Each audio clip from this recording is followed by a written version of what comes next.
Christianity follow అయితే మీరు ముసుగు వేసుకొని ఉండాలా. మీరు ఒకవేళ ముసుగు వేసుకోకపోతే క్షవరం చేసుకోవాలా. నువ్వు పడిన కన్యక అయిన చిన్నదంట కలుసుకొని ఆమెను పట్టు.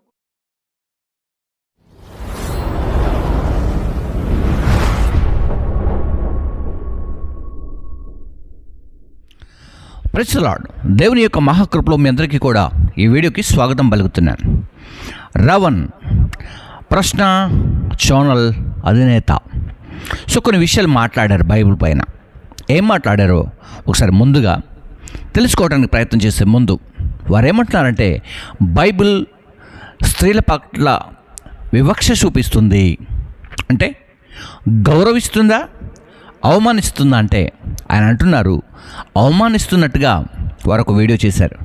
దానికి స్పందించినటువంటి విజయప్రసాద్ రెడ్డి, బ్రదర్ శాంసన్ గారు కూడా చక్కని వివరణ ఇచ్చారు. అయితే కొన్ని విషయాలు అంటే పాత నిబంధన కాలంలో జరిగింది కాబట్టి ఆ పాత నిబంధనను బైబిల్లో నుండి రిమూవ్ చేయాలంటూ వారు మాట్లాడారు. అయితే అది అలా చేయాలా వద్దా? ఇతని మాటలో సత్యమేముంది చూద్దాం. ఒకసారి ముందుకు సాగుదాం. ముందుగా రావణ్ సహోదరుడు ఏం మాట్లాడుతున్నాడో వినటానికి మనము ప్రయత్నం చేద్దాం. ఈ వీడియో చూద్దాం. మీరు ముసుగు వేసుకొని ఉండాలా. మీరు ఒకవేళ ముసుగు వేసుకోకపోతే క్షవరం చేసుకోవాలా. నువ్వు దేవుడు కదా. ఆడమ్ని పద్ధతిగా ఒక మంచిగా బొమ్మలాగా చేసి ఊపిరిగా బాగుంది. మరి అమ్మాయిని అలా ఎందుకు చేయాలా? క్రిస్టియానిటీలో ఉండే వివక్ష గురించి మేము ఎప్పుడు మాట్లాడలేదు. ఎస్పెషల్లీ కొన్ని వర్సెస్ తీసుకొని మేము మనకి లెవిటికస్ లో, డిటరానమీలో వీటిల్లో కూడా చాలా విపరీతమైన వివక్ష ఉంటుంది. నువ్వు మాట్లాడితే ఓల్డ్ టెస్టిమెంట్, జెనసిస్ గురించి ఓల్డ్ టెస్టిమెంట్, దాని తర్వాత న్యూ టెస్టిమెంట్ వచ్చింది. ఇప్పుడు మేము అందరం న్యూ టెస్టిమెంట్ ఫాలో అవుతున్నాం. అయితే మరి బైబుల్లో 2 వర్షన్స్ ఎందుకు? ఆ వర్షం తీసేయండి. ఒక అబ్బాయితో రిలేషన్షిప్ లో ఉంటే పరువు పోయిందని ఫీల్ అవుతాం. ఇది ఇట్లాంటి మతంలో ఉండే వివక్ష నుంచే ఇవన్నీ మొదలైంది. ఇప్పుడు మనుస్మృతి గురించి మనం మాట్లాడుతున్నప్పుడు దీని గురించి ఎందుకు మాట్లాడకూడదు? మీ క్రిస్టియనిజంలో ఉండే తప్పులు మీకు కనిపించట్లేదు క్రిస్టియానిటీలో? రైట్, చూసారు కదా. ఈ వీడియోలో కొన్ని సందర్భాలను తీసుకొస్తూ అంటే ఏదైతే బైబిల్ యొక్క సందేశం ఉందో దానిలో ఒక రెఫరెన్స్ను కోడ్ చేస్తూ తను మాట్లాడాడు. ఏంటి ఆ రెఫరెన్స్ అంటే, నేను చెప్పే విధానం కంటే దీన్ని సహోదరుడు విజయప్రసాద్ రెడ్డి గారు క్లారిటీ ఇచ్చారు. ఒకసారి ఈ వీడియో చూద్దాం. ఉండే వివక్ష గురించి మేము ఎప్పుడు మాట్లాడలేదు. ఎస్పెషల్లీ కొన్ని వర్సెస్ తీసుకొని మేము మనకి లెవిటికస్ లో, డిటరానమీలో వీటిల్లో కూడా చాలా విపరీతమైన వివక్ష ఉంటుంది. అన్ని మతాలు కూడా స్త్రీల పట్ల వివక్ష చూపించాయి అని మాట్లాడుతూ అటు మనుధర్మశాస్త్రంలో ఉన్నటువంటి సంగతులు ఏవైతే ఉన్నాయో అలాంటివే ఇక్కడ కూడా ఉన్నాయి అన్నట్టుగా మీరు మాట్లాడినట్టు నాకు అనిపించింది. నెక్స్ట్ ఏంటంటే, బైబిల్ కూడా లేదా బైబిల్లో ఉన్నటువంటి దేవుడు కూడా పురుషాధిక్యతను చూపించాడు, స్త్రీల పట్ల ఒక భయానకమైనటువంటి వివక్ష చూపించాడు అని మీరు చెప్పుకొస్తూ ఒక రెఫరెన్స్ చూపించారు. అది ఆయన సరిగా చదవలేదని నేను అనుకుంటున్నాను. ఎందుకంటే ఆయన ద్వితీయోపదేశకాండంలో విషయాలు ప్రస్తావించారు. ద్వితీయోపదేశకాండం అనేది 2వసారి వ్రాయబడినటువంటి పుస్తకం. అంటే అప్పటి వరకు ఉన్నటువంటి ఆ కాండాలలో మిగిలినటువంటి 4 కాండాలలోని విషయాలపై మరల స్పష్టత ఇస్తూ డ్యూటరానమీ అంటే 2వసారి చేయబడుతున్నటువంటి ఉపదేశము, దాన్నే ద్వితీయోపదేశకాండము అన్నాడు. ఈ ద్వితీయోపదేశకాండంలో మొదటి 4 కాండాలలో ఉన్నటువంటి చాలా విషయాల ప్రస్తావన మరల ఇవ్వబడుతుంది. కాబట్టి చదువుతున్నప్పుడు చాలా జాగ్రత్తగా అర్థం చేసుకుంటూ చదవాలి. ఆయన చూపించినటువంటి రెఫరెన్స్ ఏంటంటే ద్వితీయోపదేశకాండం 22వ అధ్యాయము 28వ వచనాన్ని కోట్ చేశారు ఆయన. ఏముంది అక్కడ? ఒకడు ప్రధానం చేయబడని కన్యక అయిన చిన్నదానిని కలుసుకొని ఆమెను పట్టుకుని ఆమెతో శయనింపగా వారు కనబడిన ఎడల ఆమెతో శయనించిన వాడు ఆ చిన్నదాని తండ్రికి 50 వెండి రోకలు ఇచ్చి ఆమెను పెండ్లి చేసుకోవాలి. అతడు ఆమెను అవమానపరిచిన కనుక అతడు తాను బ్రతుకు దినములన్నిటా ఆమెను విడిచిపెట్టకూడదు. ఇది చూపించి ఏం న్యాయం అండి ఇది? ఏం ఆటవిక న్యాయం? వాడు రేప్ చేశాడట, రేప్ చేసేస్తే ఆ తండ్రికి డబ్బులు ఇచ్చేసి ఆ అమ్మని పెళ్లి చేసుకోవాలట, లైఫ్ లాంగ్ ఆ అమ్మాయితో కాపురం చేయాలట, వదలకూడదట. ఇదేం న్యాయం, పనికిమాలిన న్యాయం అని చెప్పి ఆయన మాట్లాడారు. అంటే రేప్ చేస్తే ఇప్పటి కాలంలో అయితే మనం శిక్షలు విధిస్తున్నాం, ఖచ్చితంగా కఠినతరంగా శిక్షలు అమలు చేస్తున్నాం, కానీ ఆ రోజుల్లో ఎలా ఉండేది అని చెప్పారు.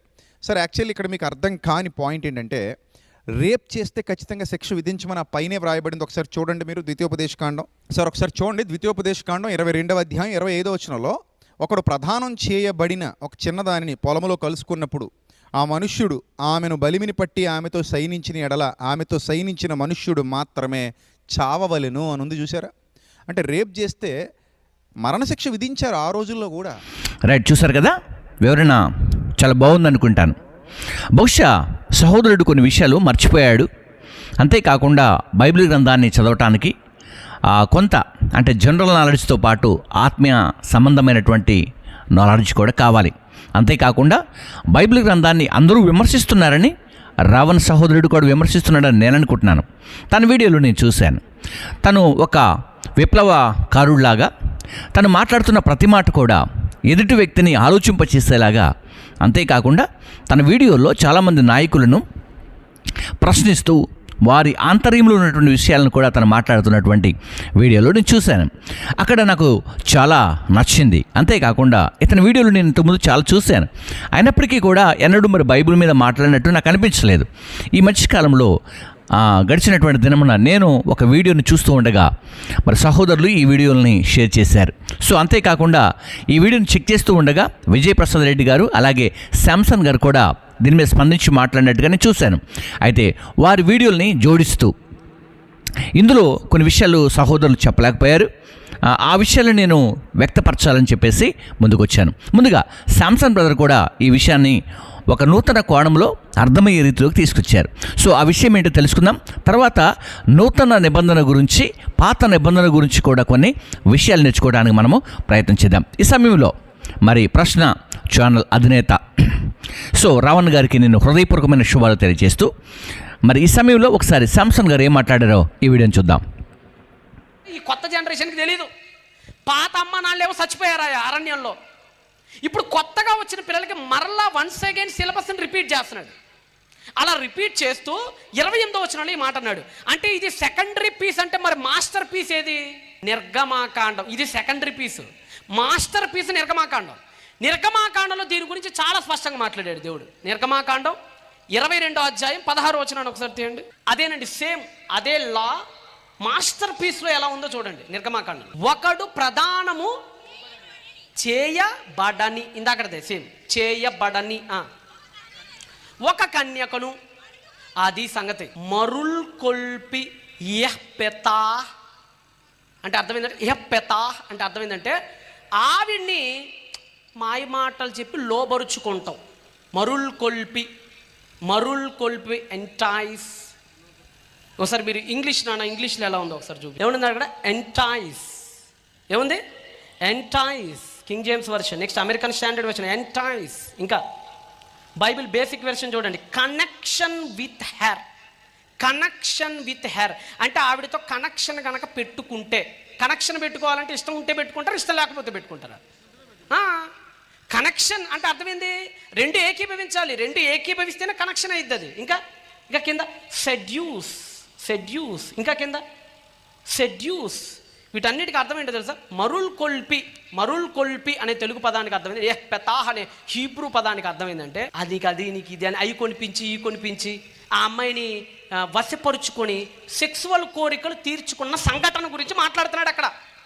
ఇప్పుడు మనకు కూడా చూడండి, ఇప్పుడు మన సమాజంలో కూడా అమ్మాయిలు ఏం చేస్తారంటే వాళ్ళకి అవి కొనిపెట్టి ఇవి కొనిపెట్టి బట్టల షాపులకు తీసుకెళ్ళి మంచి బట్టలు కొనిపెట్టి ఆ అమ్మాయికి బర్త్డేలకి చెప్పకుండా ఇంటికి వచ్చి పెద్ద సర్ప్రైజులు ఇచ్చేసి ఆ అమ్మాయికి యాపిల్ ఫోన్లు కొనిపించి రీఛార్జ్లు వేయించి రకరకాలుగా అమ్మాయిని వశపరుచుకుని ప్రబలోభ పెట్టి ఆ అమ్మాయితో సెక్స్ కోరికలు తీసుకొని వదిలేస్తారు. చూశారు కదా? రైట్. అయితే సహోదరుడికి నా ప్రాముఖ్యమైనటువంటి ప్రత్యేకమైనటువంటి విజ్ఞప్తి ఏంటంటే బైబిల్ గ్రంథంలో కొన్ని విషయాలు తెలుగులో ట్రాన్స్లేట్ చేసినప్పుడు కొంత అర్థం కానటువంటి స్థితిలో ఇప్పుడు మీరు చూస్తున్నటువంటి గ్రంథంలో ఉన్నాయి. ఎందుకు ఈ మాటను నేను జ్ఞాపకం చేస్తున్నానంటే కొంత అర్థము అనేది అక్కడ మీకు నేను గుర్తు చేస్తాను. ఆ అర్థం ఏంటో కూడా మీకు అర్థమయ్యే రీతిలోకి తీసుకొస్తాను. ఓకేనా? రైట్. అలాగనే మరి మనం చూస్తున్నటువంటి పరిశుద్ధ గ్రంథములో స్త్రీకి వివక్ష ఉందా అని ప్రశ్నించినప్పుడు ఒక మాటను గుర్తు చేశారు. ఆడాముని అలా చక్కగా చేసి తనను తయారు చేశారు. నెక్స్ట్ స్త్రీని కూడా అలాగనే చేసి తయారు చేయొచ్చు కదా, ఏదో అలా చేశారన్నట్టుగా తను మాట్లాడారు. సో ముందుగా నేను క్లారిటీ ఇచ్చిన తర్వాత క్రొత్త నిబంధనలో ఉన్నటువంటి ఈ స్త్రీల పట్ల వివక్ష ఎంత గొప్పగా ఉందో అని మీరు చెప్పారో, ఎంత గొప్పగా జరుగుతుందని మీరు చెప్పారో ఆ విషయం కాదు. మీరు సరి చేసుకుంటే బాగుంటుందని నేను మీకు నూతనమైన విషయాలు నేర్పించబోతున్నాను. సరే చూద్దాం ఒకసారి. ఆది కాండములో ఆదామును చేసిన దేవుడు చాలా చక్కగా మట్టితో నిర్మించి జీవవాయువును వది జీవాత్మ నరం మార్చబడింది. ఓకేనా? రైట్. సో ఆ తర్వాత స్త్రీని అలా ఎందుకు చేశాడు అంటే ఇక్కడ గమనించాలి, నరుడు ఒంటరిగా ఉండుట మంచిది కాదని సాటి అయిన సహకారిని తయారు చేశాడు. సాటి అయిన సహకారిని ఎలా చేశాడంటే ప్రక్కటెముక తీసి మరలా భూమిలో పూడ్చిపెట్టి ఏమండి రక్త మాంసములు ఏమండి అన్నీ కూడా క్రియేట్ అయ్యేలాగా అవను తయారు చేశాడు. సరే, ఇక్కడ నిర్మాణంలో ఏమన్నా ప్రాబ్లం ఉందా అంటే ఏ ప్రాబ్లం లేదు కదా. ఇంకొకటి, ఇలా చేయాలని డిజైన్ చేయాలని మనము జీవము కలిగిన దేవుణ్ణి ప్రశ్నించకూడదు ముందుగా. అంతేకాకుండా దేవునికి సలహాలు ఇచ్చేవారుగా మీరు ఉండకూడదు. దేవుడు మనకు సలహాలు ఇవ్వాలి. సృష్టికర్త అయిన దేవుడు మనకు సలహాలు ఇవ్వాలి. మనము ఆయనకి సలహాలు ఇచ్చేంత గొప్పవాళ్ళం కాదు. మనం కొంతసేపు కనపడి అంతలో మాయమైపోయి ఆవిరి వంటి వారం. ఆయన భూత వర్తమాన భవిష్యత్తు కాలాల్లో ఉండేవాడు. ఆయన మొదటివాడు, కడపటివాడు, ఆయన జీవించేవాడు. ఆయనను మనము ప్రశ్నించేంతగా మన జీవితము సరిపోదు. కాబట్టి ఆయన ప్రశ్నించాలి అంటే ఏం ప్రశ్నించాలి చూసారా? ఇప్పుడు మీరు ఒక ప్రశ్నించారు, లేవనెత్తారు, దానికి ఆధారం తెలియకుండా మాట్లాడారు. అర్థమవుతుందా? సో ఇప్పుడు సహోదరులు చెప్పినటువంటి విషయంలో నుండి ఒక విషయాన్ని నేను తీసుకొస్తూ క్రొత్త నిబంధన అలాగే ప్రార్థన నిబంధన గురించినటువంటి విషయాన్ని మనం నేర్చుకుందాం. కాబట్టి ఈ సమయంలో రావణ్ సహోదరుడికి ముందుగా నేను ఒక విషయాన్ని కూడా గుర్తు చేస్తున్నాను. మీరు అన్నిటి మీద ప్రశ్నిస్తున్నారు, చాలా బాగుంది. కానీ బైబిల్ని ప్రశ్నించేటప్పుడు కొంచెం చాలా జాగ్రత్తగా ఆలోచన చేసి ఏదైనా మీకు పొరపాటు అనిపిస్తే అడగండి, తప్పేం లేదు. ప్రశ్నించడానికి అందరికీ హక్కు ఉంది. కానీ ఆ ప్రశ్నలో సత్యం ఉందా లేదనే విషయమే ప్రాముఖ్యమైంది. ఫర్ ఎగ్జాంపుల్గా నేను ఒక విషయాన్ని అంటాను చూడండి. ఇప్పుడు ఎవరో ఒక వ్యక్తి చనిపోయాడని నేను చెప్పాను, సర్టిఫై చేసి నేను ఒక వార్త తీసుకొచ్చాను బయటికి. కానీ ఆ వ్యక్తి బ్రతికే ఉంటే నేను చెప్పిన మాట అబద్ధం అవుతుంది. ఒకవేళ నిజంగా అతను చనిపోయాడు, నేను చనిపోయాడని చెబితే అది పర్ఫెక్ట్గా ఉంటుంది. అలాగనే బైబిల్లో జరిగింది, జరుగుతుంది, జరగబోతుంది, పాస్ట్, ప్రజెంట్, ఫ్యూచర్. సో ఈ 3 మన ముందు పెట్టుకొని మనం మాట్లాడితే బాగుంటుందని చెప్పి నేను రావణ్ గారికి గుర్తు చేస్తున్నాను. Right, okay. ఈ సమయంలో మరి ముందుగా మీరు లేవనెత్తినటువంటి క్వశ్చన్లో సహోదరులు చెప్పినట్టుగా కొన్ని అర్థాలు కూడా మీకు ఇచ్చారు. దాన్ని గుర్తు చేసుకుంటూ నేను కొంచెం ముందుకు వెళ్తాను. అయితే ఏం చెప్పారు వాళ్ళు అంటే, బైబిల్లో స్త్రీ వివక్ష ఉందా అంటే స్త్రీని తక్కువ చేసినట్లుగా ఉందా అని చెప్పారు. రైట్. 22:28 కలుసుకొని అని ఉంది. అంటే వాళ్ళిద్దరూ కలుసుకొని అని ఉంది. రైట్. 22:25 బలిమి చేత అంటే ఒక స్త్రీ ఒక పురుషుడు కలుసుకొని 22:28 ద్వితీయోపదేశకాండము 22:28. అలాగే 22:25 బలిమి చేసి అంటే బలవంతము చేసి అనే విధానం అక్కడ వాడబడింది. సో ఈ 2 కూడా మీకు గుర్తు ఎందుకు చేస్తున్నానంటే ఇప్పటిదాకా సహోదరులు గుర్తు చేశారు, బట్ నేను ఆ విషయాన్ని మీకు గుర్తు చేస్తున్నాను. సరే, ఇప్పుడు మనము క్రొత్త నిబంధనలోకి వెళ్దాం. క్రొత్త నిబంధన ఏం చెబుతా ఉందంటే పాత నిబంధనని కోట్ చేసుకొని చెబుతా ఉంది. పాత నిబంధన విషయాలను గుర్తు చేస్తూనే చెబుతా ఉంది. ఏం చెబుతా ఉంది? నిర్గమకాండం 20:14 10 ఆజ్ఞల్లో ఒక ఆజ్ఞ, వ్యభిచరించకూడదు. ఓకే, అదే మాట ద్వితీయోపదేశకాండం 5:18 వ్యభిచరించకూడదు. ఓకేనా? రైట్. అదే మాటను మనం తీసుకొని ఒకవేళ మనము నూతన నిబంధనలో కనుక అడుగు పెడితే ఈ నూతన నిబంధన ఏం చెబుతుందో తెలుసా మీకు? Okay, right. నేను ముందుగా మీకు ఈ ఒక విషయాన్ని మీకు తెలియచేసి ముందుకు వస్తాను. అప్పుడు మీకు అర్థమయ్యేటట్లుగా ఈ విషయాన్ని నేను మీకు వివరిస్తాను. రైట్. ఏం చెబుతుంది చూడండి ఒకసారి. మత్తయి సువార్త 5:27 ఇలా రాయబడి ఉంది, వ్యభిచారము చేయవద్దని చెప్పిన మాట మీరు విని ఉన్నారు కదా. ఎక్కడ విన్నారు? నిర్గమకాండము 20:14 వ్యభిచారం చేయవద్దని చెప్పిన మాట మీరు విన్నారు కదా. అర్థమవుతుందా? దేవుని ఆజ్ఞలో ఒక ఆజ్ఞ ఎక్కడ జరిగింది? ఇది నిర్గమకాండం 20:14 చెప్పినటువంటి మాట. మీరు వ్యభిచారం చేయవద్దన్న మాట మీరు విని ఉన్నారు కదా. రైట్. 2 దాన్ని ద్వితీయోపదేశకాండం అంటే మరలా రాస్తున్నారు, మరలా వివరిస్తున్నారు, మరలా చెబుతున్నాడు. అర్థమవుతుందా? జనరేషన్కు చేంజ్ అవుతున్న కొద్దీ మరలా రాయిస్తున్నారు. అందుకే ఈ పంచకాండాలు అంటే ఈ 5 అధ్యాయాలు కూడా చాలా విషయాలు ఇందులో ఉన్నటువంటి వాటిని చాలా దేశాల్లో ఫీనల్ కోడ్గా అంటే రాజ్యాంగంగా వాడుకుంటున్నాం. ఒకసారి ఏమంటున్నాడు తెలుసా ఇక్కడ ద్వితీయోపదేశకాండం 5:18 కూడా వ్యభిచరించకూడదు అంటే ఏ మాట అయితే నిర్గమాకాండంలో చెప్పాడు దేవుడు, ఏ మాటను తీసుకొచ్చి ఇక్కడ మాట్లాడుతున్నాడు అదే మాట మీరు విని ఉన్నారు కదా. అంటే జనరేషన్ అంతటికీ కూడా ప్రజలందరికీ కూడా ఈ మాటను తీసుకొస్తున్నటువంటి మాట ఉంది. అయితే క్రొత్త నిబంధనలో దీన్ని ఎక్స్టెన్షన్ చేస్తూ అప్డేట్ చేస్తూ జీవము కలిగిన దేవుడు ఒక క్రొత్త నిబంధనను తీసుకొచ్చాడు. అదేంటో కూడా మనము నేర్చుకోవడానికి మనము ప్రయత్నం చేద్దాం. ఏం చెప్పాడు ఇక్కడ? వ్యభిచారము చేయవద్దని చెప్పబడినటువంటి మాట మీరు విని ఉన్నారు కదా. ఇప్పుడు నేను చెబుతున్నాను, ఈ మాటలు అక్కడ ఉన్నాయి, అవన్నీ కూడా చేయొద్దని చెప్పినటువంటి మాటలు అక్కడ ఉన్నాయి. కానీ ఇప్పుడు నేను చెప్పే మాట కూడా మీరు ఆలోచించండి. నేను మీతో చెప్పినదేమనగా ఒక స్త్రీని మోహపు చూపుతో చూచు ప్రతివాడు అప్పుడే తన హృదయమందు ఆమెతో వ్యభిచారము చేసిన వాడగును. అర్థమవుతుందా రావణ్ గారు? పాత నిబంధన కాలములో ఒక స్త్రీ పట్ల ఒకడు బలాత్కారము చేస్తే అతన్ని చంపేయాలి. అంతేకాదు పొరుగువాని భార్యను ఆశించి ఒకవేళ ఆమెతో గినక అతడు పాపం చేస్తే ఇద్దరిని చంపేయాలి. అర్థమవుతుందా? సో ఇల్లీగల్ కాంటాక్ట్ మీద బైబుల్ చాలా డెప్త్గా పర్ఫెక్ట్గా ఎప్పుడు కూడా ప్రశ్నిస్తుంది సార్. ఎప్పుడు కూడా ఈ తప్పును ఎత్తి చూపిస్తుంది. అందుకే యేసుక్రీస్తు వారు ఏం చెప్పారంటే అప్పుడు. సో ఒకప్పుడు మరి ఇప్పుడు యేసుక్రీస్తు వారు ఈ మాట చెప్పినటువంటి పదం ఇప్పుడు ఈ జనరేషన్కి ఈ 2000 సంవత్సరాల తర్వాత ఉన్నటువంటి ప్రజలకు మరి చెప్పబడిన మాట విన్నారు కదా. అంటే ఈ పాత నిబంధన రిమూవ్ చేయమన్నారు కదా. మీరు రిమూవ్ చేస్తే ఈ మాట ఎక్కడి నుండి వస్తుంది సార్? ఎక్కడికి వెళ్ళి చదువుకుంటారు? ఎక్కడికి వెళ్ళి ఈ మాటను తెలుసుకుంటారు? మీకు విజయప్రసాద్ రెడ్డి గారు ఒక వివరణ చక్కగా ఇచ్చారు. ఇప్పుడు మనం ఒక ఇల్లు అమ్ముతున్నాం సార్, ఒక ఇల్లు అమ్ముతున్నాం.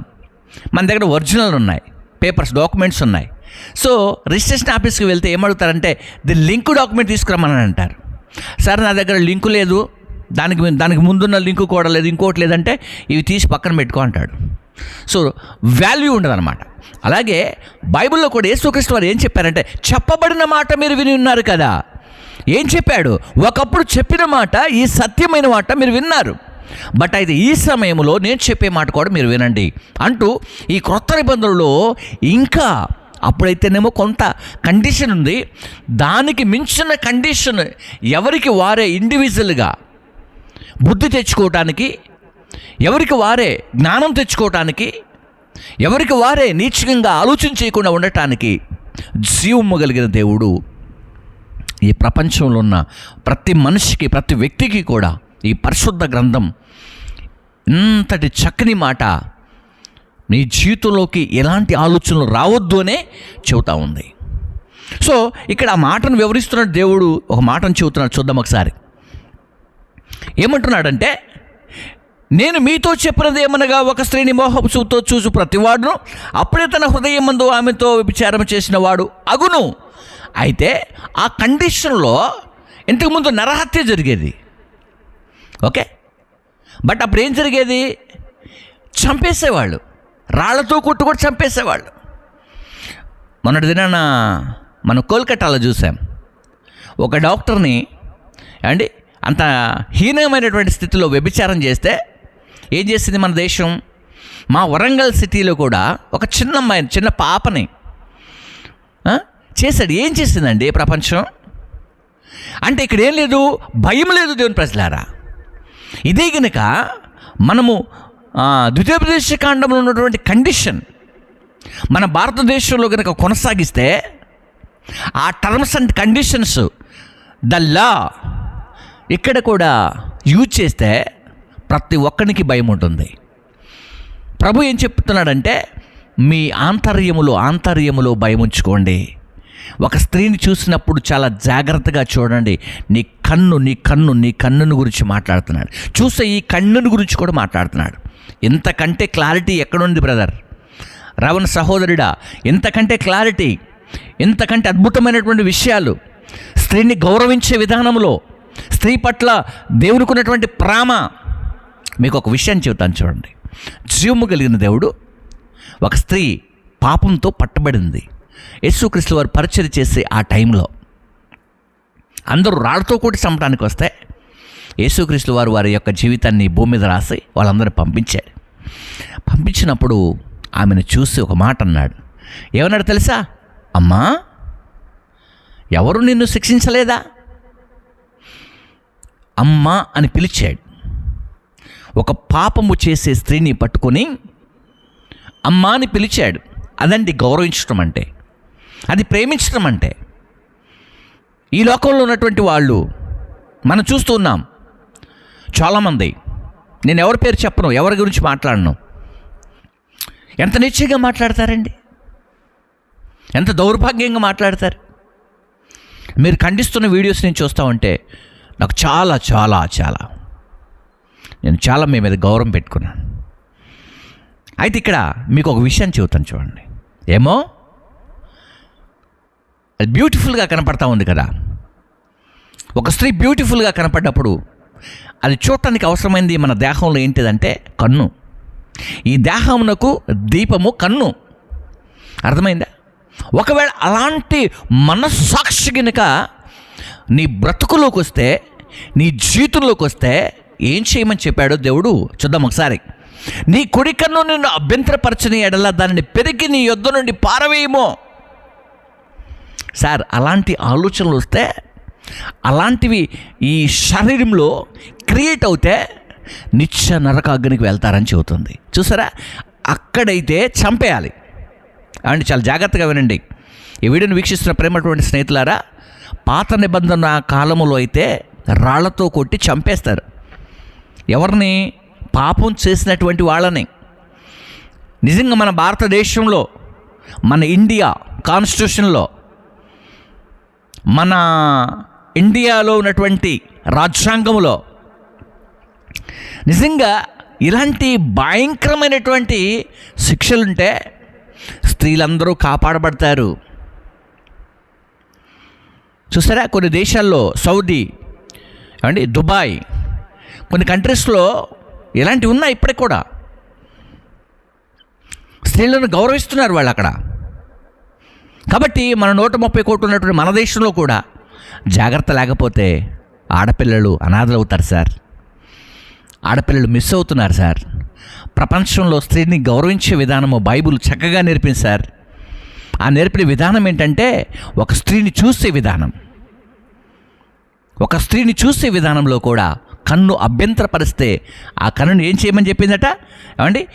నీ యొద్ద నుండి పెరికివేయి. అప్పుడేం జరుగుతూ ఉంది?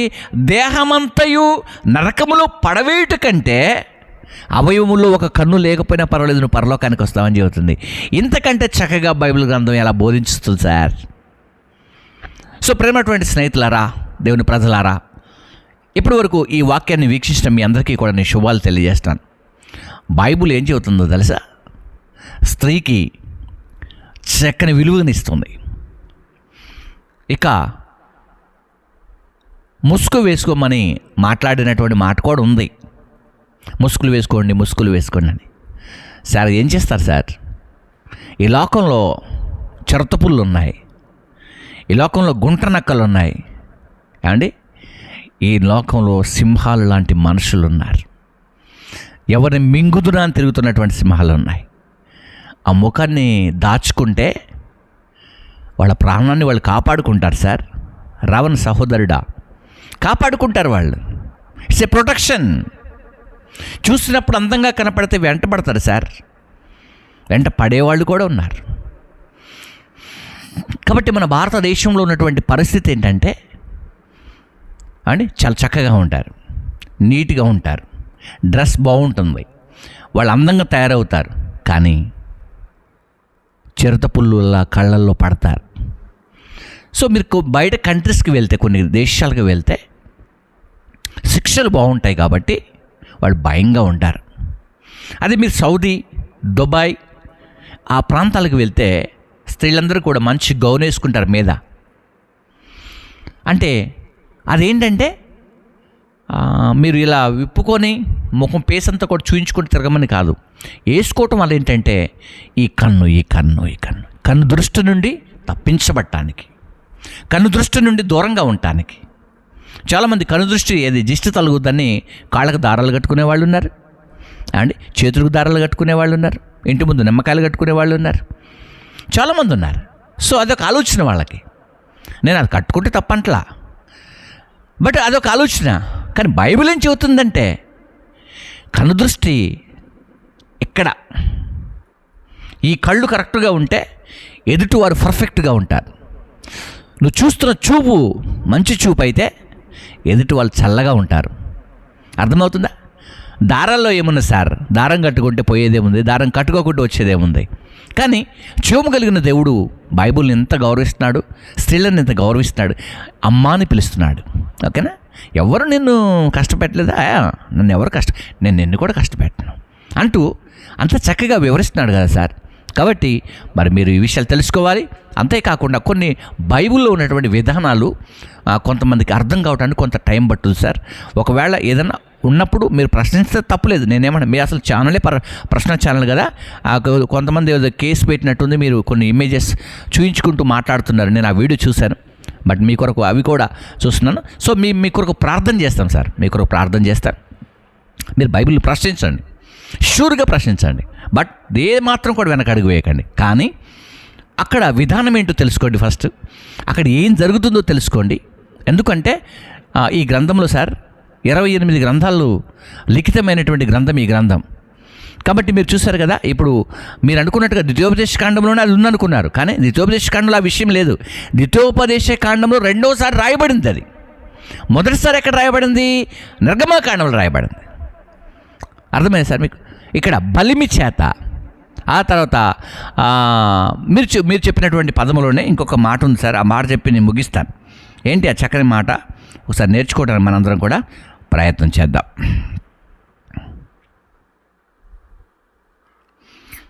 ఏమంటుందంటే బైబిల్ ఒక ఆజ్ఞ సార్, అది ఆజ్ఞ, మామూలు కాదు, ఆజ్ఞ, అది దేవుని ఆజ్ఞ.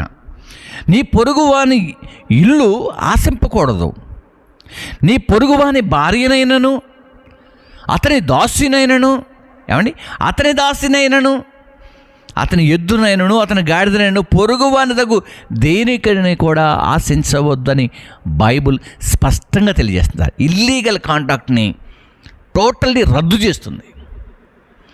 సో ఈ రద్దు చేయబడినటువంటి ఈ కాంటాక్ట్లన్నీ కూడా ఈ రోజున ప్రపంచంలో ఎక్కువగా పెరుగుతున్నాయి. బట్ దేవుడు వద్దన్న పని చేస్తారు. దేవుడు ఒక మాట చెప్పాడట, ఆదాము అవ్వల్ని మొదటగా సృష్టించినప్పుడు. మీరు అంటారు కదా స్త్రీ వివక్ష అనే మాటకు ఒక మాట చెబుతాను, అయితే వినండి. బైబిల్లో కొన్ని సందర్భాల్లో స్త్రీలను గద్దించింది, పురుషులను కూడా గద్దించింది. అయితే ముందుగా స్త్రీని గద్దించాడు దేవుడు. ఎందుకు గద్దించాడు అంటారు ఏమండి? వద్దన్న పని చేశారు సార్. వద్దన్న పని అంటే దేవుడు వద్దన్నాడండి బట్ అది ఏదైనా కానీ మీరు మీ పిల్లలకు చెబుతారు. ఏం చెబుతారంటే ఇది చేయొద్దు నాన్న అంటారు. చేశారనుకోండి, ఏం చేస్తారు మీరు? చెప్పండి, మీరేం చేస్తారు? అక్కడ మీ అమ్మాయి కావచ్చు, అబ్బాయి కావచ్చు. మనకు అబ్బాయిలు ఉన్నారు, అమ్మాయిలు ఉన్నారు, ఇద్దరికీ చెప్పాం మనం ఈ పని మీరు చేయొద్దు అని చెప్పాం. చెప్పినప్పుడు కూడా వాళ్ళు చేశారనుకోండి, మనం ఏం చేస్తారు? మీరు గద్దిస్తారా లేదా? వీలుగా ఉంటే 2 దెబ్బలు కూడా కొడతారు. అమ్మాయి కదా అని సంకలో పెట్టుకోరు సార్ ఎవరు కూడా. మనము గద్దించే వాళ్ళని ముందుకు నడిపించాలి. సో దేవుడు కూడా చేశాడనమాట. దాన్ని బట్టి చాలామంది ఏమనుకుంటారంటే స్త్రీ వివక్ష బైబిల్లో ఉందంటారు. సార్, స్త్రీ వివక్ష బైబిల్లో లేదు. స్త్రీని గౌరవిస్తుంది, స్త్రీని ప్రేమిస్తుంది. దేవుడు స్త్రీని ఎందుకు చేశాడో కూడా చెప్పాడు. కాబట్టి స్త్రీని గురించి మాట్లాడేటప్పుడు బైబిల్ యొక్క వినూత్నమైనటువంటి చాలా ఆలోచనలు కలిగినటువంటి ఈ మాటలన్నీ కూడా తెలుసుకొని మీరు ఒకవేళ క్వశ్చన్ చేస్తే బాగుంటుంది. సో మీరు క్వశ్చన్ చేయాలి అనుకుంటే క్వశ్చన్ చేయటమే మంచిది, కానీ అది అటువైపు ఇటువైపు. ఇప్పుడు మీకు ఇంకొక ఆలోచన వస్తుంది. చాలామంది బైబిల్ ప్రశ్నిస్తున్నారు, చాలామంది బైబిల్ పైన పోరాటం చేస్తున్నారు, చాలామంది అలా చేస్తున్నారు, చాలామంది ఇలా చేస్తున్నారు. నేనంటే ఏంటి అనుకోని ఒకవేళ ఎవరో అన్నటువంటి మాట పట్టుకొని మీరు ప్రశ్నిస్తే so wrong way sir. But మీరు ఏం చేయాలంటే మీకు తెలిసినటువంటి పరిధిలో, ఇప్పుడు మేము 100 సార్లు బైబిల్ చదివినా మళ్ళీ చదవాల్సిందే, 1000 సార్లు బైబిల్ చదివినా మళ్ళీ చదవాల్సిందే, వీలుండి అవకాశం ఉండి రోజు చదివినా మళ్ళీ చదవాల్సిందే. ఎందుకంటే ప్రతిదినము దేవుని యొక్క గ్రంథము క్రొత్తగా కనిపిస్తూ ఉంది, క్రొత్తగా అర్థం వస్తూ ఉంది. సో ఈ మాటలు విన్నందుకు దేవునికి మహిమ కలుగునుగాక. మీ ఆలోచనలకి హ్యాట్సాప్. బట్ ఈ సమయంలో విజయప్రసాద్ రెడ్డి గారికి, శాంసన్ సహోదరుడికి కూడా శుభాలు తెలియజేస్తాను. మరి ప్రశ్న ఛానల్ రావణ్ గారికి కూడా శుభాలు తెలియజేస్తాను. సార్ మీరు ప్రశ్నించే తప్పలేదు, కానీ ప్రశ్నించేటప్పుడు అది పర్ఫెక్టే కాదని తెలుసుకొని ప్రశ్నించండి. అలా మీరు చేయాలని కోరుకుంటూ ఈయన మాటలు ముగిస్తున్నాను. May God bless you. Thank you all. ఎప్పటివరకు వీక్షించిన మీ అందరికీ కూడా, ఈ వీడియోని వీక్షించిన మీ అందరికీ కూడా శుభాలు తెలియజేస్తున్నాను. నెక్స్ట్ వీడియో వస్తుంది, వెయిట్ చేయండి. దేవుని కృపలో మీ అందరికీ కూడా దైవ దీవెనలు కలుగునుగాక. మే God bless you. Thank you all.